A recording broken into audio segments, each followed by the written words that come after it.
आदरणीय दर्शकवृन्द नमस्कार। तपाई टफ टकमा हुनुहुन्छ र म दिलभूषण पाठक।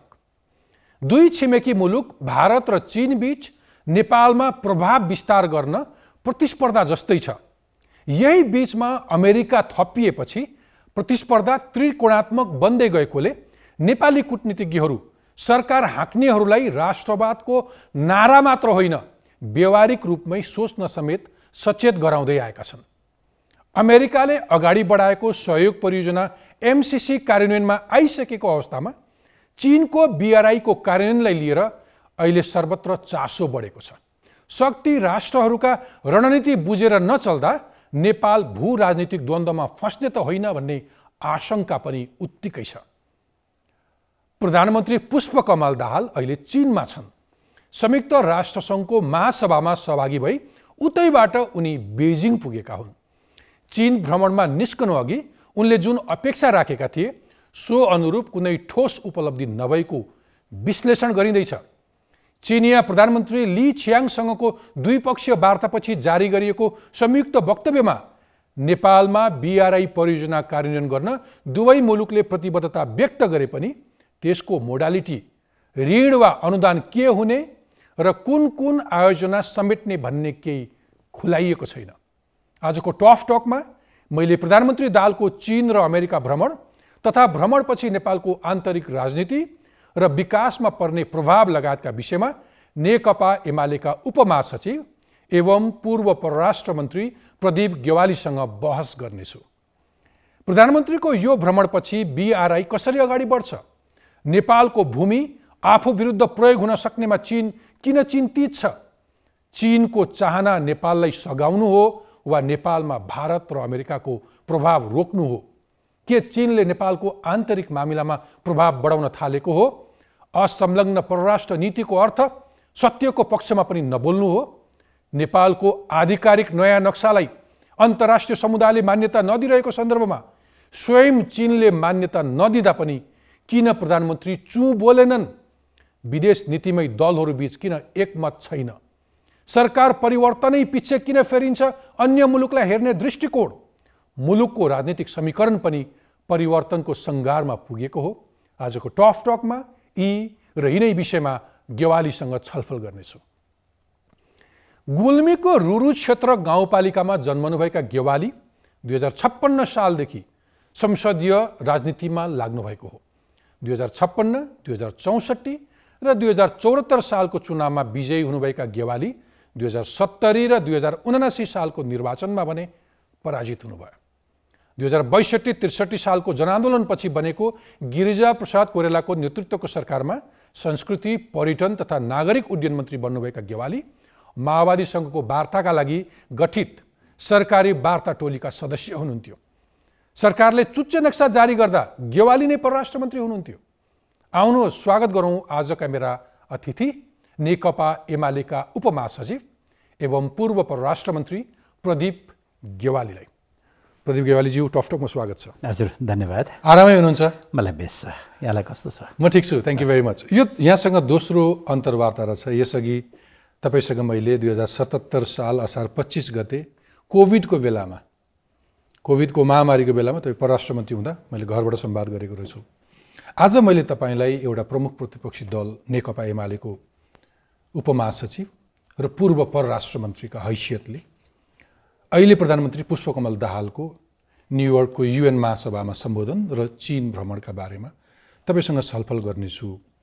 त्यसको उपलब्धि कति भयो, बदलिँदो विश्व राजनीतिमा त्यसले के अर्थ राख्छ, छिमेकी नीति अथवा सम्बन्ध अथवा नेकपा एमालेको समग्र अहिलेको आन्तरिक राजनीतिको बारेमा पनि कुरा गर्छु समय रह्यो भने। प्रवेश गरिहाल्छु विषय प्रवेश। पुष्पकमल दाहालको यो भ्रमणलाई तपाईँले कसरी हेर्नुभएको छ?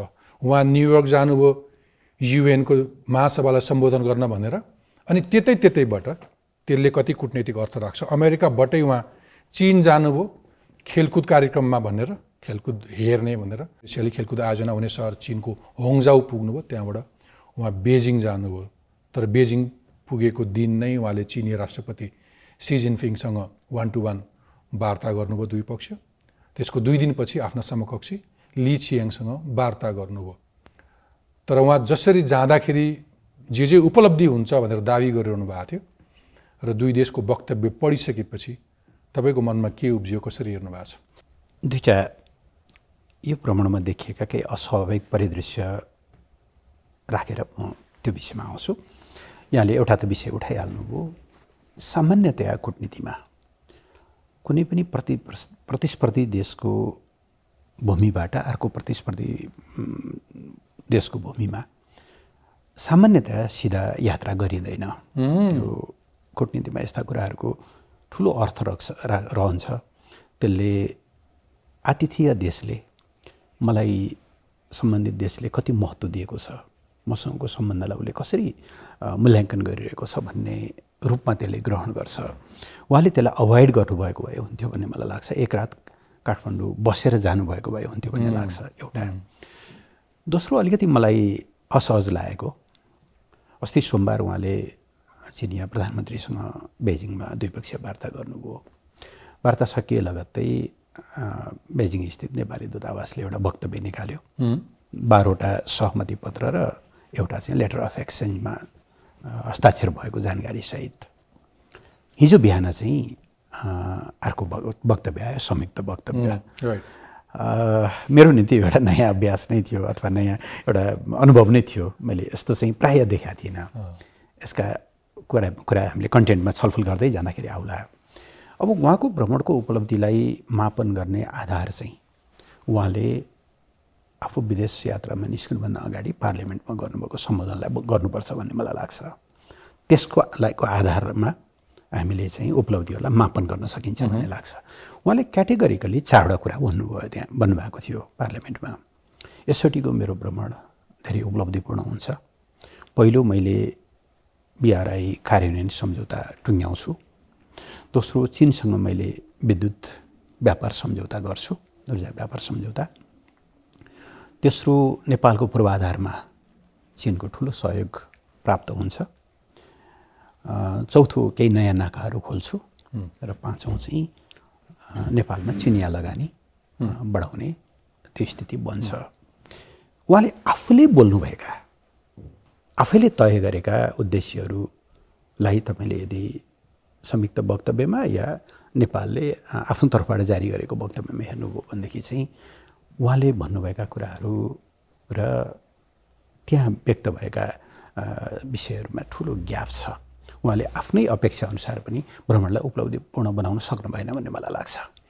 मैले अघि भूमिकामा पनि भने कि मेरो अपेक्षा चाहिँ एउटा प्रमुख प्रतिपक्षी दल नेकपा एमालेको उपमहासचिव त हुनु नै हुन्छ, तर प्रधानमन्त्रीको भिजिट चाहिँ पूर्व परराष्ट्र मन्त्रीका हैसियतले देशलाई कति लाभ भयो भन्ने कुरा पनि गरिदिनु होला। भएको कुरा चाहिँ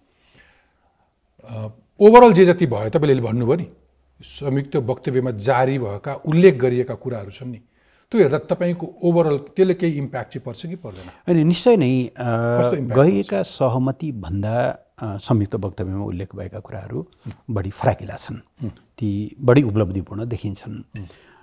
पहिलो कुरा त म अलिकति अलमल परिरहेको विषय भनेको त्यो संयुक्त वक्तव्य जारी गर्न यति लामो समय किन लाग्यो?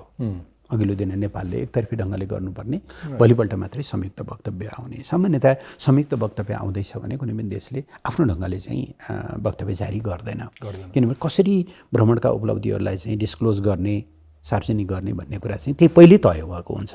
संयुक्त वक्तव्य ननिकाल्ने पनि चलन हुन्छ। त्यसो हुँदा दुईटै देशले आफ्नो आफ्नो ढङ्गले निकाल्छन्। यसको अलिकति प्रोसेसको कुरामा म थोरै ग्याप। त्यो त तपाईँको सम्झौता भइसकेपछिको वक्तव्यको कुरा भयो, तर प्रधानमन्त्री पुष्पकमल दाहालको चाहिँ भारत भ्रमण होस् अथवा चीन भ्रमण होस्, जाँदैखेरि पनि आफ्ना एजेन्डाहरू पनि स्पष्ट प्रपर होमवर्क केही पनि नगरेको पाइयो, होइन? त्यस्तो देखिन्छ। जस्तो मैले सुने कि जस्तो BRI इम्प्लिमेन्टेसन प्लान जुन डकुमेन्ट दुईटै देशको बिचमा धेरैचोटि ड्राफ्टहरू आदान प्रदान भएर मेरै कार्यकालमा सुरु भएको थियो। धेरैचोटि ड्राफ्ट आदान प्रदान भएर त्यो अन्तिम चरणमा थियो र चीन हस्ताक्षर गर्न तयार थियो। तर मैले सुने कि उहाँको मन्त्री परिषदमा यस सम्बन्धी विवाद भयो। मन्त्री परिषदले उहाँलाई त्यो सम्झौता गर्नका निम्ति अनुमति दिएन, एउटा समस्या। दोस्रो, चीनसँग विद्युत व्यापार सम्झौता गर्ने कुरा थियो। उहाँले पार्लियामेन्टमै म गर्छु भन्नुभएको थियो। त्यसमा चाहिँ कतै भूराजनीतिक दबाब पर्यो कि भन्ने म ठान्छु। त्यसले गर्दाखेरि त्यो विषय पनि अगाडि बढ्छ। अझ बुझाइदिनुहोस् कस्तो भूराजनीति कसले दियो कस्तो? अब मैले के ठान्छु भनेदेखि भारत भ्रमणमा जाँदा उहाँले 10,000 मेगावाट विद्युत भारतले चाहिँ खरिद गर्ने आगामी 10 वर्षमा भन्ने एउटा सहमति गर्नुभएको छ। भारतको क्याबिनेटले त्यसलाई चाहिँ अगाडि बढाएको छ भन्ने सुनिएको छ। अफिसियल्ली भारतले यता सेयर गरेको मलाई चाहिँ जानकारी छैन। गरेकोलाई चाहिँ फेरि राम्रो भएको स्वाभाविक त्यो चाहिँ राम्रो कुरा हो। तर त्यसमा मेरो एउटा सानो कमेन्ट के छ भन्दाखेरि त्यसो गरिरहँदा नेपालको ऊर्जा उत्पादनमा नेपालीहरूको हात हामीले बाँध्दै लगेका छौँ कि भन्ने एउटा प्रश्न छ। तपाईँले भोलि यसपछि भारतसँग हुने सँगका जोडिएका इस्युहरूमा त्यसमा हामी छलफल गरौँला। हामीले सबभन्दा ठुलो बजार ऊर्जा व्यापारको निम्ति भारत नै हो। त्यसबाट त्यसमा सङ्कीर्ण हुनुपर्ने कुनै कारण छैन। तर हामीले कम्पिटेटिभ मार्केट त र त्यस सम्बन्धी चाहिँ हाम्रो पहल कदमी त सदैव स्वतन्त्र नै राख्नुपर्छ नि त। एउटा मात्रै बजार भयो र मूल्य पनि ऊ आफैले निर्धारण गर्ने स्थिति बन्यो भने मैले यो बिम्ब प्रयोग गर्न हुन्छ कि हुँदैन थाहा छैन। तर हामीले भुटान अहिले जसरी कतिपय मामलामा अप्ठ्यारो परेको छ यो ऊर्जा व्यापारको सवाललाई लिएर भारतसँगको विषयमा ऊ जसरी कठिनाइहरू बेहोरिरहेको छ हामी त्यो बाटोमा जान सक्छौँ। त्यसो नभइकन हामीले बजारलाई विविधीकरण गर्ने कति ऊर्जाहरू हामीले चीनमा बेचौँला, कति बङ्गलादेशमा बेचौँला, कति भारतमा बेचौँला, कहाँ बेच्ने, कुन मूल्यमा बेच्ने र कसरी उत्पादन गर्ने, त्यो उत्पादनमा चाहिँ हाम्रो आफ्नो स्वदेशी लगानीले भ्याउँदैन। कुन कुन देशलाई हाम्रा जलस्रोतमा चाहिँ लगानी गर्न हामीले चाहिँ त्यो वातावरण निर्माण गर्ने, यी सबै कुराको निर्णय गर्ने अधिकार हामीसँग हुनुपर्छ। त्यो खुम्चिँदै गएको म देख्छु। खुम्चिँदै गएको हो। तर उहाँले जसरी भारतसँग अस्ति कहिले पनि नभएको एउटा ब्रेक थ्रु भनिरहनु भएको थियो, विद्युत जुन सम्झौता भयो बङ्गलादेशसँग भयो, अहिले चीनमा त्यो प्रस्ताव राख्नुभयो, त्यसले कसरी हात बाँधिन्छ? सम्भावित बजार त हात कसरी बाँधिन्छ भने म केही यहाँलाई फ्याक्ट दिन्छु। 27 वर्ष भयो पञ्चेश्वर परियोजनाको, जबकि 6 महिनामा टुङ्ग्याउने भनेको थियो डिपिआर। अहिलेसम्म त्यसमा कुनै टुङ्गो भएको छैन। भारत त्यसमा अगाडि बढ्न चाहेको देखिँदैन। अप्पर कर्णाली असाध्यै राम्रो परियोजना हो। जस्तो घुमेको चाहिँ कर्णालीमा सानो सुरुङ खनेर एकदमै राम्रो आकर्षक जलविद्युत योजना निकाल्न सकिने। 12 वर्ष भयो जिएमआरले भारतमा थुप्रै प्रोजेक्टहरू गरिरहेको देखिन्छ। तर मैले स्रोत जुटाउन सकिनँ भनेर 12 वर्षदेखि होल्ड मात्रै गरिरहेको स्थिति छ। अरुण थर्डमा केही प्रगति भएको छ, सन्तोषजनक लाग्छ। यसपछि पोहोर साल श्रीबहादुर देउवा प्रधानमन्त्रीको हैसियतले भारत भ्रमणमा जानुभयो र उहाँले पश्चिम सेती र सेती 6 SR6 भनिन्छ दुईवटा प्रोजेक्ट ह्यान्डओभर गर्नुभयो। यिनीहरूमा कुनै प्रगति नहुँदै अहिले पुष्पकमल दाहाल प्रचण्डले चाहिँ उहाँले फुकेट कर्णाली र लोवर अरुण टुङ्ग्याउनु भयो। मैले सुन्दैछु बिस्तारै अप्पर अरुण र तमोरमा पनि भारतीय कम्पनीहरूलाई चाहिँ ती प्रोजेक्टहरू दिने तयारी हुँदैछ।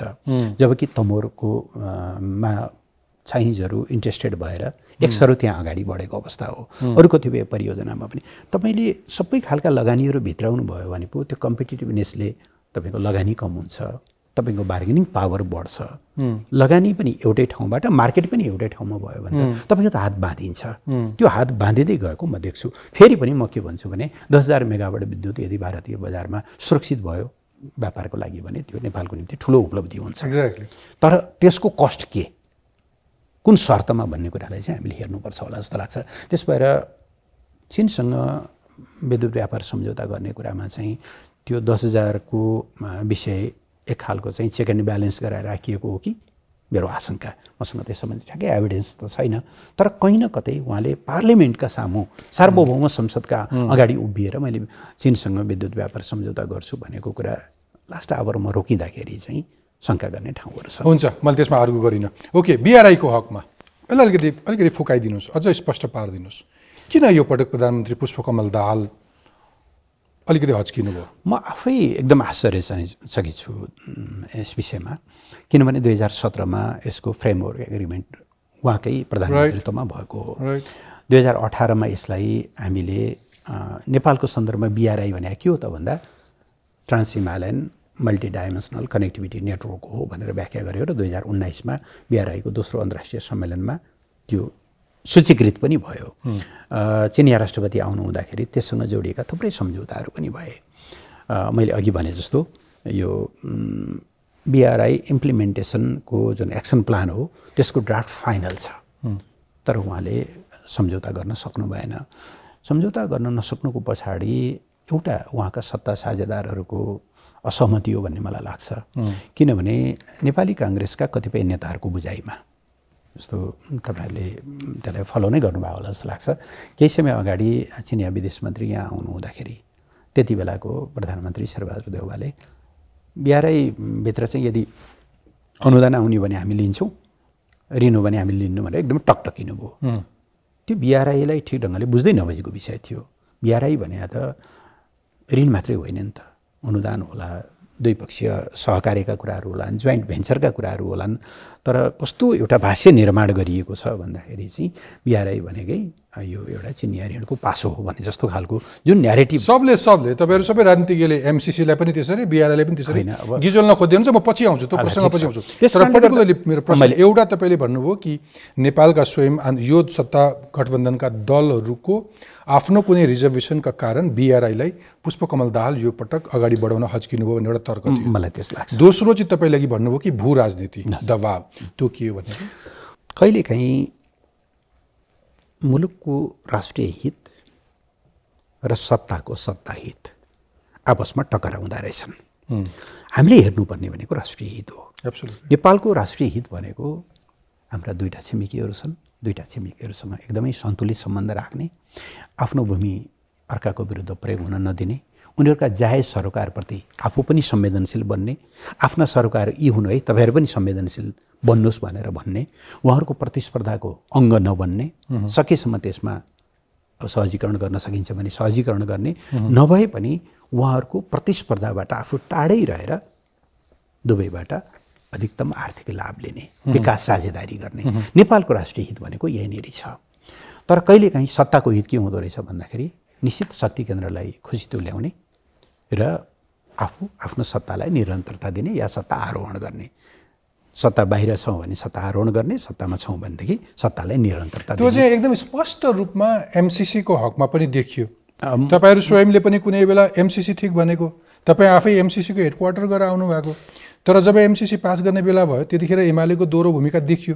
आज बिआरआईमा पनि म कहाँनिर जोड्न खोज्दैछु नि, बिआरआई होस् अथवा एमसिसी होस्, राजनीतिक दलले आफू सत्तामा हुँदा अथवा सत्ताभन्दा बाहिर हुँदाखेरि कतिखेर के बोल्दाखेरि फाइदा हुन्छ भन्ने हिसाबले जथाभावी बोलेर यस्ता परियोजनालाई मैले के भन्दा यसरी गिजोल्नु भयो। तपाईँलाई मैले दोष लाग्दैन कि नेपाली राजनीतिज्ञहरूले अथवा पार्टीहरूले यसरी गिजोले कि कुनै परराष्ट्र कुनै एड लिँदाखेरि, सहयोग लिँदाखेरि, साझेदारी गर्दाखेरि दलहरू अघि तपाईँले भने जस्तै राष्ट्रिय हितको पक्षमा एक हुनु पर्दैन, धारणा स्पष्ट हुनु पर्दैन। बिल्कुल तपाईँको भनाइसँग म एकदम सहमत छु। तर एउटा कुरामा मेरो रिजर्भेसन छ कि नेकपा एमाले यो विषयलाई गिजोले भन्ने कुरा गलत हो। हिजो तपाईँले नेकपा एमाले र माओवादी केन्द्र एकै ठाउँ रहेको बेलाको नेकपाको कुरा गर्नुभयो भने त्यो एउटा स्थिति भयो। हामी त एमसिसीको पनि जोडिहाल्यो, म तपाईँलाई क्लियर गर्न चाहिहाल्छु। 2017मा जब एमसिसी सम्झौता भयो हामी त प्रतिपक्षमा थियौँ नि त। 2018मा हामी सत्तामा आयौँ। सत्तामा आइसकेपछि हामीले के ठान्यौँ भने सरकार भने त एक अविच्छिन्न उत्तराधिकारवाला संस्था हो नि, सरकारहरू आउँछन् जान्छन्, तर अन बिहाफ अफ त्यो देश तपाईँले जब अर्को देशसँग सम्झौता गर्नुभएको छ भने सरकार फेरिएपछि यसलाई फेर्दै लैजाने हो भनेदेखि त त्यो मुलुकको विश्वसनीयता, त्यो मुलुकमाथि भरोसा गर्ने कुरा कसरी सम्भव हुन्छ? त्यसपछि हामीले यसलाई अगाडि बढाउने भनेकै हो। होइन, यसमा नेकपा त एमसिसीका कारणले फुट्यो होला, तर फुटिसकेपछि एमाले एमसिसी ओन गरेन नि। सुन्नु न, म भन्दैछु त्यस कारणले हामीले त्यसलाई अगाडि बढाउने भन्यौँ। अगाडि बढाउने भन्दा बित्तिकै प्रचण्डज्यूहरू त्यति बेला हामी एकै ठाउँमा थियौँ। यति ठुलो आगो बाल्नुभयो कि तपाईँले भने सत्य हो कि एमसिसी एउटा कारण बन्नु पुग्यो नेकपा विभाजनका निम्ति। हामीले कहिले पनि त्यस पछाडि एमसिसी प्रचण्डको टाउको दुखाइ भयो, तपाईँहरूको भएन? होइन, हामीले त्यसलाई कहिले पनि पास हुँदैन भनेर भनेनौँ। हामी बेग्लै लडाइँमा थियौँ। खास भएर बसिदिनु भयो तपाईँहरू? सुन्नु न, हामी बेग्लै लडाइँमा थियौँ। किनभने सभामुखको पदको ओहदाको दुरुपयोग गरेर, कतिपय सन्दर्भमा निर्वाचन आयोगको समेत दुरुपयोग गरेर साउन 32 गतेसम्म पार्लियामेन्ट चलिरहेको छ। अचानक साउन 32 गते राति 12 बजे सेसन बन्द गरेर भदौ 1 गते अर्डिनेन्स ल्याएर 20% सांसद या 20% केन्द्रीय सदस्यले पनि पार्टी फुटाउन पाइन्छ भन्ने चाहिँ अध्यादेश मार्फत नेकपा विभाजनको विरुद्ध हाम्रो लडाईँ पार्लियामेन्टभित्र थियो, सभामुखको विरुद्ध पनि थियो, अरूहरूको विरुद्ध पनि थियो। त्यसकारण हैन जुंगाको लडाईले यो जुंगाको लडाईँ राष्ट्रसँग रिलेटेड यो म आज पनि के कुरामा दुविधा छैन भने नेपालले एमसीसी भर्सेस बीआरआई भनेर जाने अवस्था नै होइन। हामीले हाम्रो देशको राष्ट्रिय प्राथमिकता तर भाष्य त्यस्तै बनाइयो। मेरो प्रश्न के तपाईँ जस्तो विद्वान पढे लेखेको मान्छे, परराष्ट्रविद अथवा परराष्ट्र मामिला जानेको मान्छे, परराष्ट्र मन्त्री भइसकेको मान्छेले पनि कुनै एउटा पोइन्टमा चाहिँ पार्टीमा पनि एउटा हस्तक्षेप अथवा प्रपर कम्युनिकेट गर्नुपर्छ होला कि के मुद्दामा हामी लडेर बस्ने जुंगाको लडाईँ, अथवा के मुद्दामा यसरी हामीले गिजोल्न थाल्यौँ र यसलाई हामीले अनावश्यक राजनीतिकरण गर्न थाल्यौँ भने यसले दीर्घकालीन रूपमा देशलाई हित गर्दैन भन्ने कुरा त भन्नु पर्थ्यो नि। अनि बिल्कुल यो चाहिँ अहिले भित्र एउटा संसद बाहिर एउटा बिल्कुल त्यही हिजो उहाँहरूले जुन ढङ्गले एमसीसीलाई गिजोल्नुभयो कहीँ न कहीँ त्यसको एक खालको रिटालिएसन जस्तो, त्यसको एक खालको बदलाभाव जस्तो अहिले बीआरआईको बारेमा देखिन्छ, जुन दुवै कुरा गलत हो हाम्रो नीति। म एकदम क्लियर छु, पार्टीको तर्फबाट पनि म त्यो दृष्टिकोण यहाँसँग आग्रह गर्न चाहन्छु। हामी कुनै देशको रणनीतिक स्वार्थको साझेदार बन्न सक्दैनौँ, त्यसको चाहिँ औजार बन्न सक्दैनौँ, तर हाम्रा लागि आर्थिक सहायताहरू चाहिन्छ, हाम्रा लागि विकास साझेदारीहरू चाहिन्छ। नेपालले प्राथमिकता निर्धारण गरेका, नेपालले चाहिँ आफ्नो कमान्डमा चलाउन सक्ने खालका चाहिँ सहायताहरूको बारेमा यसलाई अनावश्यक राजनीतिकरण गर्नु पनि जरुरी छैन, कुनै देशलाई जोडेर आलोचना गर्नु पनि जरुरी छैन। तर कहीँ न कहीँ हिजो जुन ढङ्गले मिसह्यान्डल भयो नि एमसीसी लगायतका कतिपय प्रश्नहरूमा, त्यही मिसह्यान्डलिङको चाहिँ एउटा इम्प्याक्ट अहिले बीआरआईमा पर्दैछ भन्ने म ठान्दछु। मलाई एकदम स्पष्ट भनिदिनुहोस् तपाईँले, अब पर्टिकुलरली पछिल्लो समय एमसीसी लागू भइसकेपछि अथवा अनुमोदन भइसकेपछि चीन चाहिँ अलिकति बिच्केको हो, सिधा भनिदिनुहोस्। मैले बिच्केको हो अथवा अब हाम्रो कुटनीतिक हार हो भन्ने खालको बुझाइ हो? होइन, एमसीसीकै कुरामा मात्रै त मलाई चाइनिजहरूले त्यसरी सोचेका छन् जस्तो लाग्दैन, किनभने उहाँहरूको छिमेकीमै एमसीसीको 2टा किस्ता लिएर मङ्गोलियाले पनि 2टा प्रोजेक्ट सम्पन्न गरिसकेको स्थिति छ। मङ्गोलियासँग चीनको राम्रै सम्बन्ध छ। गिजोलिएको हामी कहाँ अलि बढी भयो, अरू कतिपय गिजोलियो होइन। तर एउटा प्रश्न उनीहरूको मनमा छ जस्तो मलाई लाग्छ, खास गरेर पछिल्लो समय नेपाल कतै असंलग्नताबाट संलग्नतातिर ढल्किन थाले हो कि सन्तुलनबाट असन्तुलनतिर ढल्किन थालेको हो कि, र इन कम्पेरिजन अफ अरू देशहरू चीनसँगको सम्बन्धलाई चाहिँ अलिकति लो प्रोफाइलमा राख्न खोजेको हो कि नेपालले भन्ने प्रश्न चाहिँ चीनीहरूको मनमा उत्पन्न भएको म देख्छु। त्यसका केही कारणहरू छन्, जस्तो चीनको निम्ति टिबेट मामला सेन्सिटिभ छ, हामी एकदमै सेन्सिटिभ हुनुपर्ने हुन्छ। तर फ्रिक्वेन्टली कतिपय विदेशी पाहुनाहरू आउने, टिबेटन क्याम्पहरू घुम्ने, यसलाई अलिकति बढी पोलिटिसाइज गर्न खोज्दा या हुम्लामा 2 चोटि अनावश्यक रूपमा त्यो विवाद उठ्यो, सीमा अतिक्रमण भयो भनेर होइन, त्यसमा चाहिँ सत्तारूढ दलकै कतिपय नेताहरू जोडिएको देखियो। यस्ता कतिपय प्रश्नहरूले उनीहरूको मनमा नेपाल साँच्चै न्युट्रल छ त, अथवा नेपालले चाहिँ चीनसँगको सम्बन्धलाई यही रूपमा हिजो जसरी अगाडि बढाउन खोजेको थियो त्यो अगाडि बढाउन खोजेको हो कि अलिकति यसबाट चाहिँ डेभिएट हुन खोजेको हो? चीनको भूमिका चाहिँ आफै कस्तो थियो? जुन बेला एमसीसीको यहाँ कुरा आयो त्यस पछाडि जुन चाइनाबाट कुटनीतिक तहको जुन किसिमको भ्रमणहरू हुन थाल्यो, उहाँको चासो थियो, अनि दलहरूका घर-घरमा, नेताहरूका घर-घरमा त्यस पछाडि अमेरिकातिर लक्षित गरेर अलिकति दबाब दिइरहेको छ तिमीले एमसीसी लागू गर्न भनेर अलि बढी उहाँको चासो थियो। अब यो कस्तो किसिमको चासो, कति स्वाभाविक कति अस्वाभाविक हो? त्यो चाहिँ अस्वाभाविक चासो हो मैले प्रश्न भन्दा नि, किनभने एमसीसी ठिक हो कि होइन भन्ने छनौट गर्ने र फाइनल चाहिँ त्यसको अथोरिटी नेपाली जनता हुन्, र एमसीसी विशुद्ध नेपाल र अमेरिका बिचको द्विपक्षीय मामला हो, जसरी बीआरआई नेपाल र चीनको द्विपक्षीय मामला हो। हामी बीआरआईमा नेपाल कसरी अगाडि बढिरहेको छ या बढ्नुपर्छ भन्ने बारेमा तेस्रो देशको कमेन्ट पनि हामी सुन्न चाहन्नौँ।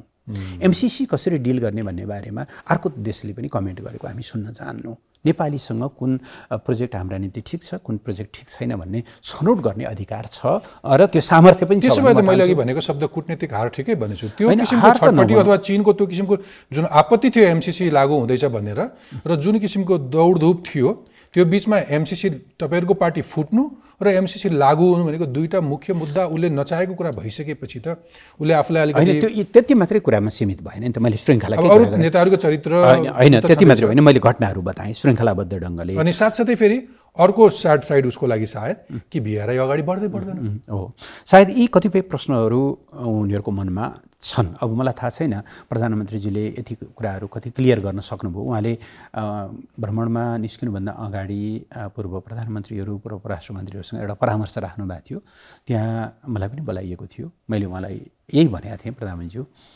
प्रोजेक्टहरू आउँदै गर्छन् तर सबभन्दा ठुलो कुरा ट्रस्ट लेभल हो। हामी कहीँ न कहीँ ट्रस्ट गुमाइरहेको अवस्थामा छौँ। मैले त्यहाँ त भनिनँ, तर अहिलेको रियालिटी के हो, अस्ति भर्खर G20 त्यत्रो भव्यता साथ सम्पन्न भयो र्यालीमा। बङ्गलादेश बोलाइयो तर नेपाल बोलाइयो, जससँग उहाँहरूले उहाँहरूकै भाषामा भन्दा रोटी बेटी इतिहासदेखिका सम्बन्धहरूको कुरा गर्नुहुन्छ, जबकि बङ्गलादेश धेरै नयाँ गरेर आउनु भएको। हजुर, नेपाल हेरे भयो। अब बुआओ फोरममा सबभन्दा पहिला निम्ता थियो, प्रधानमन्त्रीजी जानु भएन, भारत भ्रमण नगरिन्जेल जान्न भनेर। र त्यसो हुँदा यो जुन खालको विश्वासको सङ्कट उत्पन्न हुँदैछ, यो विश्वास दिलाउने कुरामा फोकस गर्नुको लागि प्रधानमन्त्रीज्यू यी प्रश्नहरू उत्पन्न भएको म देख्छु भनेको थिएँ। थाहा छैन उहाँले कति खुलेर कुरा गर्नुभयो, त्यो कुराले उहाँको कुरा गराइबाट चिनिया साथीहरू कति विश्वस्त भए या भारतीय साथीहरूलाई उहाँले उहाँहरूले कति विश्वस्त गर्न सक्नुभयो। अलिकति विश्वासको लेभल कमजोर भएको म देख्छु। आजका निम्ति हाम्रो बाह्य सम्बन्धमा, हाम्रो चाहिँ डिप्लोमेसीमा सबभन्दा ठुलो च्यालेन्ज चाहिँ यही हो जस्तो मलाई लाग्छ। ओके, अनि अब प्रधानमन्त्री पुष्पकमल दाहाल न्युयोर्कबाट जब चीन पुग्दैछन् र उनी अब अरू सम्झौताहरू गर्दैछन् भन्ने भएपछि भारत लगातार आफ्नो अफिसियल ट्विटर ह्यान्डलमा अनेक उपदेशहरू दिन्छ अथवा अनेक कुराहरू लेख्छ ट्विटमा। अस्वाभाविक कुरा हो त्यो, किनभने नेपालको चीनसँगको सम्बन्ध एकदम इन्डिपेन्डेन्ट सम्बन्ध हो। नेपालको भारतसँगको सम्बन्ध इन्डिपेन्डेन्ट सम्बन्ध हो। यसमा हामी कोही अर्को देशले अन्टिल एन्ड अनलेस, जस्तो कहाँनिर कुनै पनि देशले प्रश्न उठाउन सक्छ भने हामी कसैसँग एलायन्समा जोडियौँ र त्यो एलायन्सले उहाँहरूको नेसनल सेक्युरिटीमा चाहिँ कहीँ कतै आघात पुर्यायो भने तिम्रो त यो व्यवहारले त हामीलाई त अप्ठ्यारो पर्छ भन्न पाइयो। अर्को एउटा भनिदिनुहोस्, तपाईँले भन्दै भन्नुभयो कि एमसीसी पास गर्ने बेलामा चीनको गतिविधि अस्वाभाविक थियो। अहिले नेपालका प्रधानमन्त्री चीन जाँदाखेरि भारतले गरेका ट्विटहरू अस्वाभाविक छन्। त्यो स्वाभाविक छैनन् बिल्कुल। अरू यी दुई छिमेकी राष्ट्र बाहेक अरू कुन राष्ट्रको अस्वाभाविक स्वभाव देखिँदैछ नेपालको आन्तरिक मामिलामा? यसमा लुकेकै छैन। अमेरिकाको एक्टिभिटी एकदमै बढेको छ, पोजिटिभली बढ्नु राम्रो। कस्तो एक्टिभिटिज? पहिले पनि उसले फ्रिक्वेन्टली उहाँहरूको आवाज कुराहरू छ। प्रोजेक्टहरू मैले एमसीसी एउटा प्रोजेक्ट हो, तर यही लेभलमै उहाँहरूले युएसएआइडी मार्फत खर्च गरि नै रहनु भएको छ। युएसएआइडी आफैले वर्षको 15-16 करोड डलर चाहिँ खर्च गर्छ। तीमध्ये कति अन बजेट छन्, कति अफ बजेट छन्, नेपाललाई थाहा पनि हुँदैन कुन शीर्षकमा खर्च हुन्छ। आधाभन्दा अलिकति बढी चाहिँ अन बजेट खर्च सरकारको कुनै राइडरमा छैन र कतिपय चिजहरू छैनन्। निकै मिहिनेत गरेर हामीले अर्थमन्त्री युवराज खतिवडालाई धन्यवाद भन्नुपर्छ कि उहाँले नेपालमा आउने वैदेशिक सहायताहरू, खास गरी आइएनजिओहरू मार्फत आउने सहायताहरूको मोर देन 75%लाई उहाँले अन बजेट ल्याउनु भयो हो र। तर अझ कतिपय डोनरहरू चाहिँ अन बजेट अन ट्रेजरी गर्दैनन्। आज नेपाल त्यस्तो अझै पनि त्यस्तो समस्या, जो कसैले जसरी पनि पैसा पठाउन सक्छ त्यस्तो देखिन्छ। उहाँहरूले जस्ट हामीलाई जानकारी गराउनुहुन्छ हाम्रो यति लगानी छ भनेर, तर त्यसमा हामी अडिट हामी गर्दैनौँ, गर्न पाइरहेका हुँदैनौँ।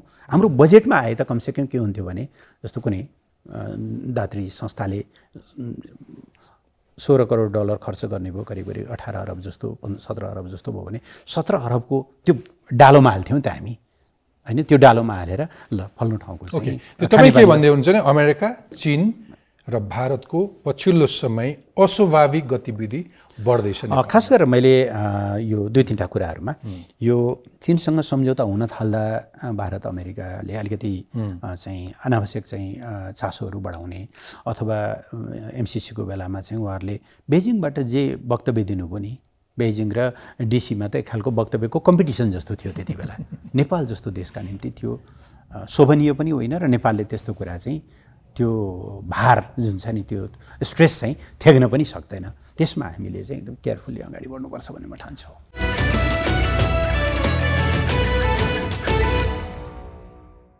शक्ति राष्ट्रहरूको हामी यस्तो किसिमको दाउ पेचमा परेको चाहिँ अलि अगाडि नै रहेछ।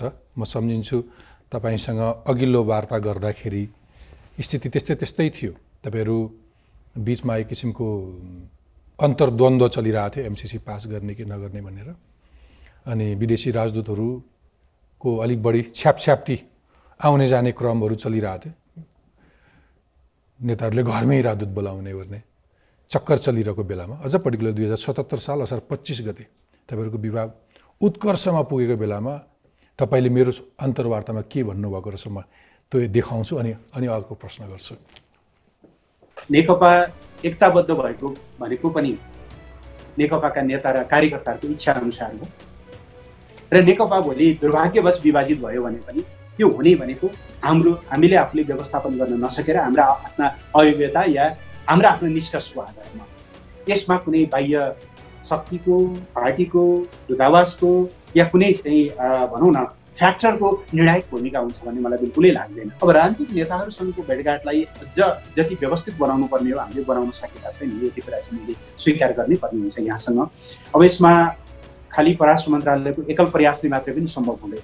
नेताहरू स्वयंले पनि यस्ता भेटघाटहरूलाई कसरी मर्यादित बनाउने, कसरी ट्रान्सप्यारेन्ट बनाउने, कसरी सङ्ख्याको घेराभन्दा बाहिर राख्ने, यदि हामीले कुनै अनसिल कुरा गर्नुपर्ने छैन, कुनै गोप्य कुरा गर्नुपर्ने छैन भनेदेखि चाहिँ त्यसमा राज्यको प्रतिनिधि राख्दाखेरि कुनै फरक पर्दैन। अब यस्ता कुराहरूलाई अझ कतिपय ठाउँमा व्यवस्थित गर्न बाँकी छ, त्यो कुरा म स्वीकार गर्छु।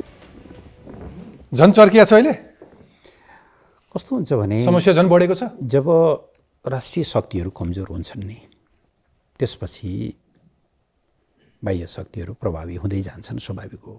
पछिल्लो समयको सबभन्दा ठुलो चिन्ता चाहिँ मुलुकमा राष्ट्रिय शक्ति कमजोर हुँदै गयो। यति धेरै चलखेल छ।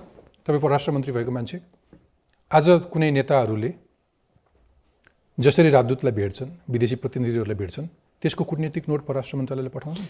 सबै ठाउँमा हुँदैन, किन परराष्ट्रको प्रतिनिधि सबैले पठाउनुहुन्न, राख्नुहुन्न होइन। जानकारी गराउनुहुन्छ कतिले, अनेस्टली मैले फलानालाई भेटेँ भनेर जानकारी गराउनुहुन्छ, कतिले त्यो जानकारी पनि गराउनुहुन्न। मिडिया नियमले गराउनुपर्छ, नियमले बिल्कुलै, किनभने हाम्रो पार्टी सभापति, पार्टी अध्यक्ष कहिलेकाहीँ त्यहाँ पनि ग्याप भएको, कहिलेकाहीँ त्यहाँ पनि ग्याप भएको हुनसक्छ। तर उहाँले नर्मल्ली चाहिँ भेटेको कुरालाई चाहिँ परराष्ट्र मन्त्रालयलाई जानकारी चाहिँ गराउनुहुन्छ। तर उहाँले भेटेको रक एजेन्टलाई भेटे भन्ने कुरा पनि प्रेसले बाहिर पब्लिकलाई भनिदिनु पर्यो। आफू भन्छन् र भन्दैन? होइन, प्रेस त उहाँकै टिमको प्रेस होला नि त। होइन बिल्कुल, सबभन्दा पहिले त्यसलाई ब्रेक गरेको भनेको सूर्य थापा, त्यति बेलाको प्रेस सल्लाहकार, अहिले चाहिँ प्रतिनिधि सभा सदस्य हुनुहुन्छ। उहाँले प्रेस नोट जारी गरेर बाहिर आइसकेपछि होइन, किनभने त्यसको त एउटा भ्रमण सकिनु पर्यो, के कुराकानी भयो भन्ने हुनु पर्यो होइन। त्यतिकै चाहिँ उहाँहरू आउँदै हुनुहुन्छ भन्ने त कुरा भएन होइन। तर जेसुकै भए पनि तपाईँले भन्नुभएको चाहिँ सबै कुराहरू परराष्ट्र मन्त्रालयको राडारमा रहने, रेकर्डमा रहने, इन्स्टिट्युसनल मेमोरीहरूमा रहने, नेताहरूले कति बेला कुन कुरा गर्नुभएको थियो, त्यो कुराहरूको चाहिँ कन्टिन्युटी कति गर्न जरुरी छ अथवा त्यसमा चाहिँ त्यो ब्रेक गर्न कहाँनिर जरुरी छ भन्ने बारेमा मुलुकको बाह्य सम्बन्ध सञ्चालन गर्ने मन्त्रालयलाई सबै कुराहरू जानकारी। अनि फेरि यति धेरै राजदूतहरू अथवा यति धेरै विदेशका प्रतिनिधिहरू आउँदाखेरि घरमै बोलाएर आफ्नै बैठकमा घन्टौँ बसेर गफ गर्दाखेरि कुरा हुन्छ चाहिँ के? जसले आफ्नो देशको भूमि समेटेर नयाँ नक्सा जारी गरेको कुरा चाहिँ भन्दो रहेनछ। नेताहरूले गर्छन् के? कम्युनिकेसन होइन, नभए यति बेसिक कुरा मुलुकले आफ्नो एउटा भूमिहरू समेटेर, विवादको भूमि समेटेर तपाईँ स्वयं परराष्ट्र मन्त्री हुँदाखेरि एउटा नक्सा हामी जारी गऱ्यौँ संसदबाट। चाइनाले भने हामीले जानकारी पनि छैन। विवाद तपाईँ आफूले स्पष्ट जवाब दिन सक्नु भएन कि मैले जानकारी गराएको छु कि छैन भनेर। मैले त डिप्लोमेटिक ब्रिफिङ गरेको छु राजदूतहरूलाई बोलाएर, र चिनिया राजदूतलाई छुट्टै, भारतीय राजदूतलाई त पत्र मार्फत नै हाम्रो आफ्नो पोजिसन यो भनेर मैले। किन बुझ पचायो त त्यसो भए? यो पटक चाइनाले आफ्नो नक्सा जारी गर्दाखेरि नेपालको चीनले किन त्यसो महत्त्व किन पाएन? चीनले त्यसो किन गर्यो त्यसको त जवाफ मसँग छैन। तर नेपालले त्यस्तो एक्सपेक्ट गर्दैन। हामीले स्पष्ट राखेका थियौँ एकदमै, त्यसमा कुनै दुविधा छैन। हाम्रो साइडबाट कुनै कमजोरीहरू थिएन। छैन। हामीले आफ्नो कुराहरू जे भन्नुपर्ने हो। संयुक्त राष्ट्रसङ्घमा हाम्रो नक्सा पुगेको छ, हामीले त्यो जानकारी गराएका छौँ। जानकारी कुनै चिया खाँदाखेरि होइन, कसरी त्यस्तो कुरा गर्नु? फर्मल रिटर्न गएको छ युएन। जसरी जुन ढङ्गले हामीले गर्नुपर्ने हुन्छ त्यसको आफ्नो जुन परराष्ट्र मन्त्रालयबाट फर्मल कपी चाइना गभर्मेन्ट, चिनिया सरकारलाई गएको छ। कपीको ठ्याक्कै त म भन्न सक्दिनँ, तर चिनिया मैले त्यही स्पष्ट जवाब खोजिरहेको छु। त्यसको फर्मल करेस्पोन्डेन्स युएनमा भएको छ होइन? तल कति शाखाहरूले के कुन ढाँचामा पत्र पठाउँछन् त्यो त मन्त्रीलाई थाहा हुने कुरा भने। मैले जान्ने कुरा भनेको के भने, मैले पोलिटिकल लेभलबाट जे गर्नुपर्छ नि, पोलिटिकल लेभलबाट त्यति बेलाको परराष्ट्र मन्त्रालय 3.5 वर्ष सम्हालिरहँदाखेरि त्यति महत्त्वपूर्ण राष्ट्रिय निर्णय तपाईँ बेखबर हुनुहुन्छ? म कसरी होइन, फर्मल गयो कि गएन? अनि सुन्नु न, म भन्दैछु त, मैले फर्मल जानकारी गराउने कुरा जुन ढङ्गले मैले गर्नुपर्थ्यो मैले त्यो गरेको छु। मलाई अर्को एउटा चाहिँ पछिल्लो समय जसरी नेपाललाई विदेशी मुलुकहरू अथवा फरक शक्ति राष्ट्रहरूले जुन सैन्य गठबन्धनमा संलग्न गराउन अनेक प्रयासहरू गरिरहेछन् नि विभिन्न बहानामा, यसलाई कसरी हेर्नुभएको छ? मैले अझ यसलाई क्ल्यारिटी अझ ब्रेकडाउन गर्दाखेरि 2018मा बिमस्टेक देशका सैनिकहरूको चाहिँ अभ्यास गराउने भनेर भारतले नेपाललाई प्रस्ताव पठायो, जहाँ चीन सामेल छैन। फेरि पछि आएको एमसिसीमा पनि त्यो इन्डो पेसिफिक रणनीति अन्तर्गत चाहिँ त्यहाँ सैन्य सहकार्य छ भनेर अनेक कुराहरू आए होइन। हामी कति स्पष्ट छौँ यी कुराहरूमा? यस्ता विषयहरूमा हामी अलिकति चुकेको म देख्छु। जस्तो चुकेको एउटा स्थिति भनेको ठुलो विवाद भयो नि त, स्टेट पार्टनरसिप प्रोग्राम। यस्ता केही कुराहरूमा अन्तर मन्त्रालय समन्वय नहुने, राष्ट्रिय सुरक्षा परिषद छ हामी कहाँ, राष्ट्रिय सुरक्षा परिषदलाई जानकारी लिएर त्यसले ओभरअल नेसनल सेक्युरिटीको पर्सपेक्टिभबाट हेर्ने, हाम्रो राष्ट्रिय सुरक्षा नीति छ, हाम्रो परराष्ट्र नीति छ, दुईटा नीतिको फ्रेममा राखेर यी कुराहरू कति उपयुक्त हुन्छन् हुँदैनन्, हाम्रो बाह्य सहायता परिचालन नीति पनि छ। यी तीनटा नीति हुन् जुन चाहिँ अत्यन्त महत्त्वपूर्ण कुरा राख्छन् हाम्रो बाह्य सम्बन्धको हकमा। यी तीनटा नीतिलाई आधार बनाउने र सम्बन्धित मन्त्रालयसँग समन्वय गरेर निर्णय गर्ने हो भनेदेखि सायद हामी अप्ठ्यारोमा पर्दैनौँ। नक्साको कुरा गर्दाखेरि अलि डबल स्ट्यान्डर्ड हो। पर्टिकुलरली म तपाईँका पार्टी अध्यक्ष केपी ओलीप्रति नै लक्षित छु। चुच्चे नक्सा भन्ने बित्तिकै त्यसको श्रेय लिन अथवा जस लिन उहाँ जसरी अगाडि तम्सिनुहुन्छ, नयाँ नक्सा समेटेर पाठ्य पुस्तक विकास केन्द्रले छापेको हजारौँ पुस्तकहरू, जुन पुस्तकमा नेपालको नयाँ नक्सा थियो चुच्चे नक्सा, त्यो डम्प गराउने चाहिँ काम फेरि तत्कालीन प्रधानमन्त्री केपी शर्माबाटै भयो भनेर तत्कालीन शिक्षा मन्त्री गिरिराजमणि पोखरेल। म तपाईँलाई यो प्रश्नको जवाफ दिनुभन्दा यो प्रश्नको जवाफ म भर्खरै पनि दिन्छु। कसको दबाबमा? तर अर्कोचोटि कसैको दबाब छैन। त्यो हामीले कुनै देश विशेषको बारेमा घृणा जगाउने पाठ्यपुस्तक तयार गर्न खोज्या होइन, हामीले आफ्नो फ्याक्ट राख्न खोज्या हो। हामीले कुनै व्यक्तिको गुणगान गाउन खोज्या होइन, कसैको व्यक्तिगत जीवनी चाहिँ पढाउन खोज्या होइन। हामीले त नेपाल कसरी इभल्भ हुँदै आयो, नेपाल राष्ट्रको, नेपाल राज्यको निर्माण कसरी हुँदै आयो, कसरी सुगौली सन्धिभन्दा अगाडि हामी कहाँसम्म थियौँ, सुगौली सन्धिबाट हाम्रो सीमा कसरी तय भयो र सीमा सम्बन्धमा र हाम्रो टेरिटोरीको सन्दर्भमा हामीले राख्नुपर्ने दृष्टिकोण के हो, यही होइन र हामीले फ्याक्ट बजाउन खोज्या होइन। म एक दिन अचानक सुस्ता गएँ पार्टीको कार्यक्रममा, सुस्तावासीहरूले रोएर चाहिँ हाम्रो त्यहाँसम्म जमिन थियो अनि त्यस कारणले चाहिँ अनि त्यो त भारतले हडपी दियो भनेपछि मलाई अचानक बोधिसत्व प्राप्त भयो। मैले सङ्कल्प गरेका थिएँ कि एक न एक दिन यो सुस्ता फर्काएर छाड्छु, अनि आज चाहिँ मैले यो नक्सा भएको किताब छाप्ने मौका पाएँ। यही पढाउने हो हामीले विद्यार्थीहरूलाई। त्यो चाहिँ मन्त्रीले त्यो लेख्नु भएको छ, प्रिफेस पढ्नु न तपाईँहरूले। दोस्रो, तपाईँले पाठ्यपुस्तक पढाउने हो भने त्यसको तपाईँले चाहिँ क्षेत्रफल कति हो एक्ज्याक्ट निकाल्नु पर्दैन र अब पाठ्यपुस्तक त्यो चाहिँ स्ट्यान्डर्ड। केटाकेटी विद्यार्थीलाई विद्यालयमा पढाउने पुस्तकमा नेताहरूले आफ्नो शक्ति पहुँचका आधारमा मनलाग्दो आफ्नो जीवन छाप्ने त्यो चाहिँ सक्ने छ। त्यसरी होइन, हामीले हाम्रो इतिहासलाई, हाम्रो वर्तमानलाई, हाम्रो भूगोललाई फरक ढङ्गले पढाउनुपर्छ भनेर हामीले चाहिँ त्यसलाई रिभाइज गर्यौँ। मलाई अर्को एउटा सोध्न मन लागेको यो कूटनीतिक परिपक्वताको प्रश्न होला सायद। सीमा विवाद चाइना र इन्डियाको पनि छ, अथवा भारत र चीनको पनि सीमा विवाद छ, तर हाम्रो हकमा उनीहरू हाम्रो विवादित भूमिमा सहकार्यका लागि सम्झौता गर्छन्। मैले भन्नु परेन नि होइन? नेपालको भूमिको बाटो भएर चीनलाई जोडेको छ, त्यो भनेको लिपुलेक, कालापानी र लिम्पेदुर्या। त्यो भारतीय अतिक्रमण रहँदै पनि चीन मौन प्राय छ र त्यही बाटो भएर उनीहरूले चाहिँ त्यो लिपुलेकको भन्ज्याङलाई, सीमालाई त्यो मिलनबिन्दु मान्ने सहमति गरेका छन्। उनीहरू चाहिँ त्यो लेभलको अभ्यास गर्छन्, सहकार्य पनि गरिरहेछन्, डिस्प्युटेड ल्यान्ड पनि छँदैछ। हामी चाहिँ कहाँ छौँ? 1953मा चीन र भारत त्यति बेला चाहिँ उनीहरू मित्र थिए हैन। त्यहाँ एउटा उनीहरूले एग्रिमेन्ट गरे। त्यति बेलादेखि नै लिपु लेकलाई त्यो पासलाई चाहिँ द्विपक्षीय पर्यटनको पनि र द्विपक्षीय ट्रेडको पनि एउटा चाहिँ पासको रूपमा अगाडि बढाउने त्यति बेलादेखि नै उनीहरूले एउटा निरन्तरताको कुरा गरिरहेछन्। त्यति बेलाको दिनमा मोदी चाइना गएको बेलामा त्यो अझै झन् त्यसमा जोड गरे। मैले 1953 को कुरा गर्दैछु। अब त्यति बेला हामीले कति रियाक्ट गरेनौँ थाहा छैन, गरिएन होला भन्ने लाग्छ। किनभने मलाई लाग्छ त्यति बेला मातृका कोइराला या यस्तै एउटा सङ्क्रमणकालीन सरकारहरू थियो होलान्। त्यति बेला नेपालले आफ्नो पोजिसन क्लियर गरेन। 2015मा हामीले क्लियर गऱ्यौँ। सुशील कोइराला प्रधानमन्त्री हुनुहुन्थ्यो, महेन्द्र बहादुर पाण्डे परराष्ट्र मन्त्री हुनुहुन्थ्यो। हामीलाई नेपालको अनुपस्थितिमा नेपाली भूमिमा गरिएका यस्ता सहमतिहरूप्रति हाम्रो चाहिँ कुनै पनि सहमति हुन सक्दैन भनेर हामीले भन्यौँ र त्यही कुरामा हामी आज पनि दृढ छौँ। तर कहिलेकाहीँ शक्ति राष्ट्रहरूको एउटा समस्या के हुँदो रहेछ भने भनिन्छ नि, हात्तीहरू मिले पनि दुबोको नाश, लडे भने पनि दुबोको नाश।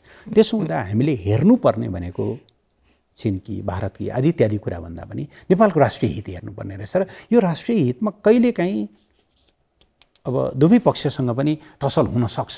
त्यस्तो कुराका निम्ति उहाँहरूका कतिपय कुराहरू यो गलत हुन् भन्न सक्ने त्यो हिम्मत चाहिँ त्यो राष्ट्रिय नेतृत्वले राख्नुपर्छ भन्ने मलाई लाग्छ। कति धेरै गृह कार्य छलफल बहस छ। तपाईँ आफै परराष्ट्र मन्त्री हुँदाखेरि 2077 सालमा तपाईँले मुलुकका लागि भनेर नयाँ परराष्ट्र नीति जारी गर्नुभयो।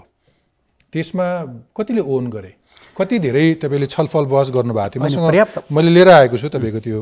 हजुर, मैले यसको अलिकति ब्याकग्राउन्ड यहाँलाई बताउँछु। मैले परराष्ट्र मन्त्री भइसकेपछिको मेरो पहिलो कमिटमेन्ट नै मैले चाहिँ अहिलेसम्म एउटा एकीकृत परराष्ट्र नीति नहुनु भनेको चाहिँ यो दुःखद कुरा हो। त्यस भएर यो परराष्ट्र नीति वाइडर कन्सल्टेसनबाट हामीले बनाउँछौँ भनेर भन्यौँ। वाइडर कन्सल्टेसनमा मैले 3टा कुरालाई आधार बनाएँ। एक, 1992, 2006 र 2015मा उद्धव देव भट्ट, मुरारी राज शर्मा र प्रोफेसर श्रीधर खत्रीको नेतृत्वमा 3टा अध्ययन कार्यदल बनेका रहेछन् र उहाँहरूले चाहिँ नेपालको परराष्ट्र नीति कस्तो हुनुपर्छ भन्ने बारेमा इनडेप्थ अध्ययन गर्नुभएको रहेछ।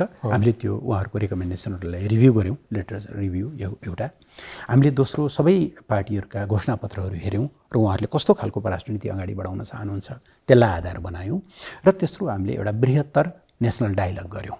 होटल म्यारियटमा हामीले चाहिँ एउटा बृहत राष्ट्रिय डायलग गऱ्यौँ, जुन डायलगमा चाहिँ सबै खालका स्टेक होल्डरहरूलाई हामीले बोलाएका थियौँ र त्यहाँ रहेर चाहिँ हामीले सबैको सुझावहरू लिइसकेपछि यो परराष्ट्र नीति तर्जुमा भएको हो। त्यसो भएर यो तत्कालीन सरकारको मात्रै होइन, अब पोलिसी त सरकारले हुन्छ। त्यो राष्ट्रिय नीति जारी गर्दै गर्दाखेरि 13वटा चुनौती 15वटा अवसर भनेर स्पष्ट उल्लेखै गर्नुभयो। पहिलो एक पनि मैले पढिनँ समयका कारणले। दोस्रो पढेँ कि नेपालको अन्तर्राष्ट्रिय सिमानाको रक्षा गर्ने भनेर एउटा परराष्ट्र मन्त्रीले त्यो बेलामा भनेको, विवाद भएपछि बनाएको नीति। त्यस पछाडि यो मुलुकका प्रधानमन्त्री, तेस्रो पटक प्रधानमन्त्री भएका पुष्पकमल दाहाल प्रचण्ड भारत भ्रमणमा जानुभयो। कहिले भन्दाखेरि अस्ति भर्खर सबैले अपेक्षा गरेका थियो कि हाम्रो आफ्नो भूमि चाहिँ विवादमा जबरजस्ती पारिया छ र भारतले उपयोग अतिक्रमण गरेको छ, आफ्नो नक्सामा पारेको छ। त्यही चिज हामीले हाम्रो नक्सामा पनि पारेका छौँ। उहाँ ब्रेक थ्रु गर्न जाँदै हुनुहुन्छ त्यो दुई देशको सम्बन्धमा। तर उहाँ भारतसँग चुँ बोल्नुहुन्न, सिधा सिधा जसले अतिक्रमण गर्यो। त्यस पछाडि उहाँ अहिले चाइना हुनुहुन्छ, अर्को ठुलो बिग नेबरिङ कन्ट्री, र ऊ विटनेस हो, सबैभन्दा ठुलो साक्षी हो। र अब त ऊ संलग्न पनि छ भन्न पाइयो त्यो विवादित भूमिमा। त्यहाँ पनि उहाँ चुँ बोल्नुहुन्न भनेपछि तपाईँको नीतिले कहाँ काम गर्यो, हाम्रा नेताहरू कहाँ इमान्दार रहेछन्, यो मुलुकको चिन्ता कसलाई रहेछ, अनि नेपालको अन्तर्राष्ट्रिय सिमाना रक्षा गर्ने भनेर लेख्ने त यो कालो भैँसी त सबैको लागि भैँसी बराबर मात्रै भएको छ। यसमा अझै एउटा थपौँ, तपाईँको निष्कर्षसँग मैले थप्नु नै केही छैन, थप्नुपर्ने जरुरी नै छैन। तपाईँले जे निष्कर्ष निकाल्नु भएको छ एकदम सही छ। अझ उहाँले पत्रकारहरूको माझमा आएर भन्नुहुन्छ कि म त ल्यान्ड स्वाप गर्न तयार भएँ, बङ्गलादेशसँग जाने बाटो चाहिँ भारतले दियो भनेदेखि चाहिँ हामी छोडिदिन सक्छौँ भन्ने आशयको। यति हल्का मात्रै होइन कि त्यो देशको अहितमा उहाँले बोल्नुभयो। अब यसको बारेमा त धेरै टिप्पणी गर्नु नै बेकार छ जस्तो लाग्छ। अब आउनु फर्कौँ न त। त्यसो भए तपाईँलाई म उपमहासचिवै हुने मौका दिन्छु, एमालेकै बारेमा कुरा गरौँ। यति धेरै छलफल बहस गरेपछि भनिदिनुहोस् के छ पार्टीको हालखबर? पार्टी ठिक छ। ठिक छ? हामी एमाले ठिक छ? एमाले बिल्कुल ठिक छ। वाह। अध्यक्षज्यू ठिक हुनुहुन्छ? त्यो सत्ताको शक्तिको त्यो एकदम मजा लिइरहेको मान्छे एकाएक अकल्पनीय हिसाबले त्यत्रो बहुमत सहितको सरकार त्यत्रो शक्तिशाली ठानिरहेको मान्छे एकाएक बालुवाटारबाट बालकोटको बारदलीमा पुगेपछि ठुलो हिंता छ, एकदम ठुलो छटपटी छ, बोलीको पनि ठेकान हुन्न, जताभावी आक्षेप लगाउनुहुन्छ, एउटा मर्यादामा पनि हुनुहुन्न भनेर आम मान्छेको प्रतिक्रिया मैले तपाईँलाई राखेँ। होइन, आमभित्र एकदम विभाजित मान्छेहरू होला, त्यो त तर स्वयं पार्टीबाटै गएका तपाईँकै तहका तपाईँभन्दा वरिष्ठतम नेताहरू जो सँगै काम गरे दशक अब विभाजन भइसकेपछि हामी कहाँ कस्तो छ भन्नुहुन्छ भने पोलिटिकल कल्चरको जुन कुरा हुन्छ नि त्यो चाहिँ दुर्भाग्यवश साह्रै कमजोर छ।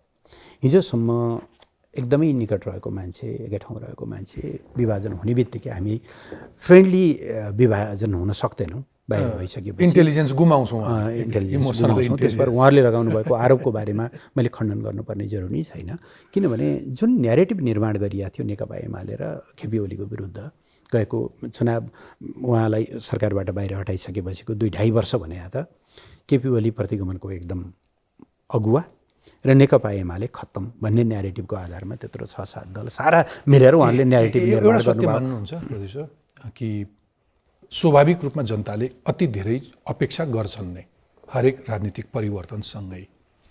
त्यो राजनीतिक परिवर्तनसँगै नेताहरूले आफूलाई अपडेट गर्न र डेलिभर गर्न नसकिरहेको एउटा क्रान्तिकारी परिवर्तन गर्न नसकिरहेको राजनीतिक रूपमा भने पनि, राजनीतिक मुद्दाहरूमा भने पनि आम नागरिकको जीवनमा त्यो प्रभाव पार्न नसकिरहेको एउटा पक्ष त छँदै थियो। पछिल्लो समय त्यो राजनीतिक वृत्त यस्तो भयो कि उसले आफ्नो मर्यादा पनि गुमाउन थाल्यो अथवा ऊ जथाभावी बोल्न थाल्यो, एक अर्कालाई आफूसँगै काम गर्ने मान्छेलाई अति धेरै हिलो छ्याप्न थाल्यो।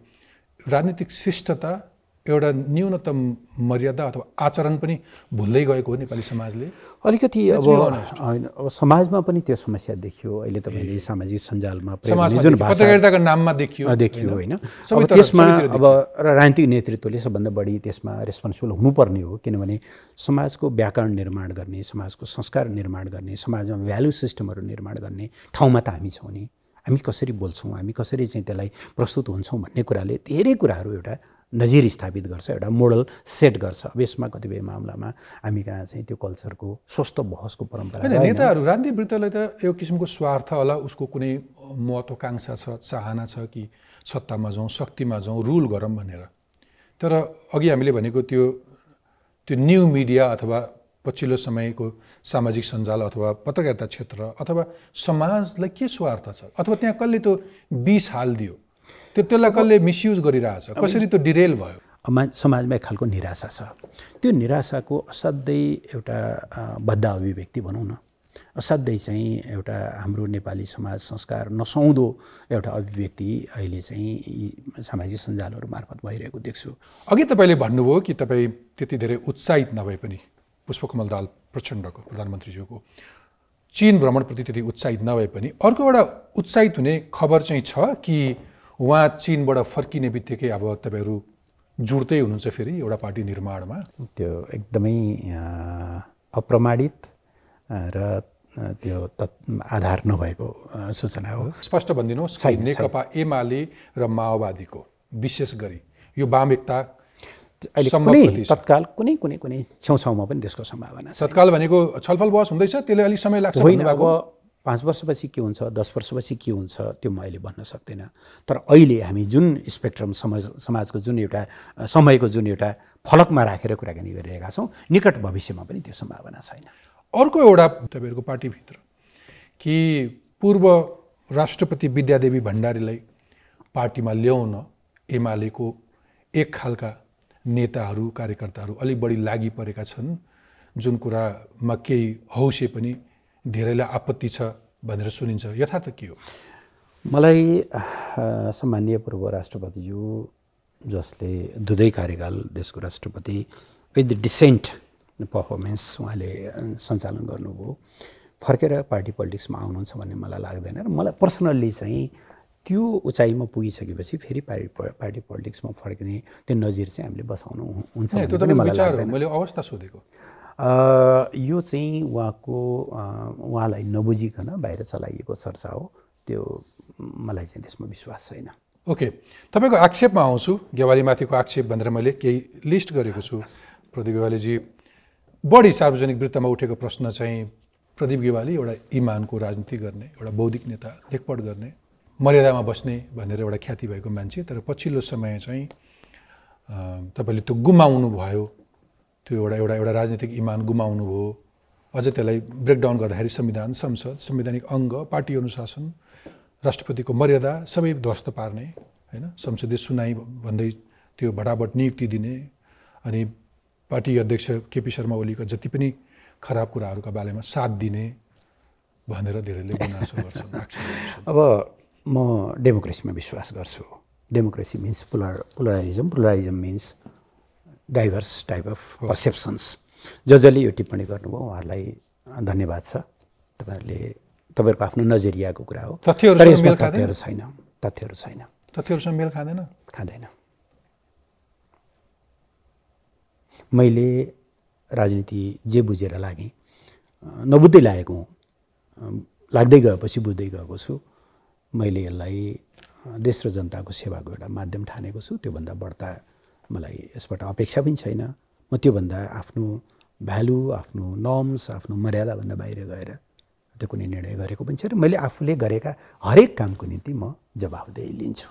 हो, तर तपाईँ त्यो बृहत शान्ति सम्झौताका प्रक्रियामा एउटा सहभागी भएको मान्छे, त्यो कठिन क्षण पुरा गर्दै संविधान सभा, दुईवटा संविधान सभा मार्फत लेखिएको एउटा संविधान, जुन संविधानले आम जनतालाई एक किसिमको आशा भरोसा जगाएको थियो, जसले संसारमा नभएको एक थान संविधान, एउटा दुर्लभ, यसले हामीले यी कुराहरू ग्यारेन्टी गऱ्यौँ भनेर भनेको थियो। तीमाथि एकपछि अर्को त्यसलाई जुन धज्जी उडाउने काम केपी ओलीको समयमा भयो र आज पनि उहाँले त्यो आफ्नो बचाउ गरिरहनुहुन्छ। त्यसमा सबैभन्दा ठुलो साथ एउटा राजनीतिक इमान भएको प्रदीप गेवालीको थियो, जुन गलत थियो। तपाईँले सम्भवतः प्रतिनिधि सभा विघटनको कुरा गर्नुभयो। सार्वजनिक आक्षेप मात्रै मैले तपाईँलाई सुने। प्रतिनिधि सभा विघटन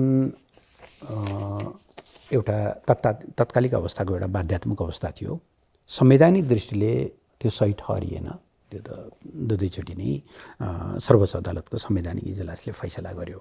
तर कहिलेकाहीँ जनताको सोच, जनताको भर्डिक्ट र संविधानको व्याख्यामा कहिलेकाहीँ ग्यापहरू हुन्छन्।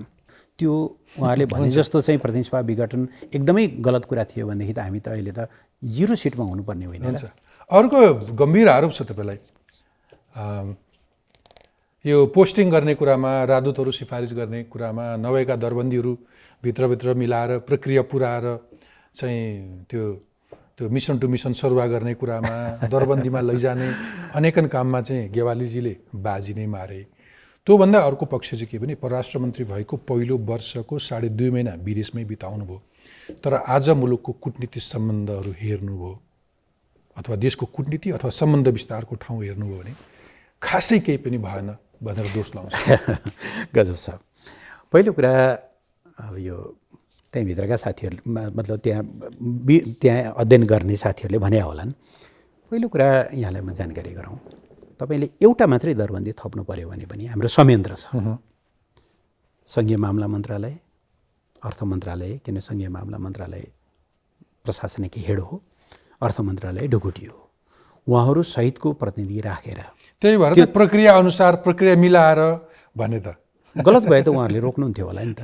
आज पनि म तपाईँलाई दावाका साथ भन्छु, आज पनि म अहिले बाहिर छु, तर आज पनि नेपालको परराष्ट्र मन्त्रालय अन्डर स्टाफिङ छ। हाम्रा सामु जुन खालका चुनौतीहरू छन्, राजनीतिक चुनौती, यति स्टाफले र यति चाहिँ बजेटले पुग्दैन। अब अर्को चाहिँ तपाईँले एउटा भन्नुभएको थियो कि अहिलेको कूटनीतिक समस्या या धेरै बाहिर गयो, परराष्ट्र मन्त्री कहाँ जान्छ? बढीभन्दा बढी उनले हो त्यो भ्रमण, उसका भेटघाटहरू फलदायी हुनुपर्छ, बेग्लै कुरा हो, तर उसले त अधिकांश समय बिताउने भने त उसको त सम्बन्धको आयामै मुलुकको सरहदभन्दा बाहिर हो त। अन्तिम प्रश्न, अनि हामी ऱ्यापिड फायरमा जान्छौँ। जसरी यो होल संवादमा हामीले एउटा निष्कर्ष के निकाल्न सक्छौँ भने हामी हाम्रो आफ्नो दुई ठुला छिमेकी राष्ट्रहरूको सम्बन्धमा हामीले खासै न सहमत हुन सकेका छौँ, न एक ठाउँमा उभिन सकेका छौँ, न त्यसका लागि आवश्यक छलफल र बहस गर्न सकेका छौँ, न एउटा साझा दृष्टिकोण बनाउन सकेका छौँ। तर फेरि आज त त्यो मात्रै पनि सुविधा छैन, दुई मुलुक मात्रै छन् भन्ने होइन। तपाईँले अघि भन्नुभयो कि अमेरिकाको उपस्थिति अरू बाक लिएर गएको छ। यो परिस्थितिमा अब नेपालले ती शक्ति राष्ट्रहरूसँग तिनको भू राजनीतिक कुनै रणनीतिमा फस्नुभन्दा पनि नेपालले लाभ लिनका लागि के गर्नुपर्छ? 1 मिनेटमा 2 मिनेट कुनै सार एकदमै छोटकरीमा पहिलो कुरा नेपालको संविधानले हामीलाई हाम्रो राष्ट्रिय हित के हो भन्ने कुरा डिफाइन गरिदिएको छ र हाम्रो राष्ट्र नीतिले त्यसलाई अझ प्रष्ट व्याख्या गरेको छ। नेपालको राष्ट्रिय हितलाई केन्द्रबिन्दुमा राखौँ। हाम्रा निम्ति अहिलेको बदलिदो भूराजनीतिक अवस्थिति चाहिँ एक किसिमले अवसर पनि हो। कतैतिर पनि कार्ड खेल्ने गल्ती नगरौँ। हामी नेपाल जस्तो देशले कार्ड खेल्न पनि सक्दैन। खेल्नु भनेको आत्मघाती हुन्छ।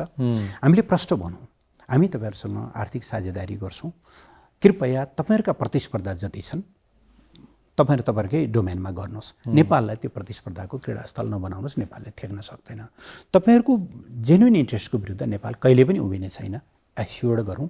र तेस्रो भनेको चाहिँ नेपालको सबै राजनीतिक शक्तिहरूलाई, सबै पक्षलाई चाहिँ कमसेकम पनि विदेश मामला, राष्ट्रिय सुरक्षा र मूल आर्थिक नीतिहरूमा एक ठाउँमा ल्याउँ। यी 3टा कुरा गऱ्यौँ भने हुन्छ। मलाई लाग्छ अहिले हुन्छ।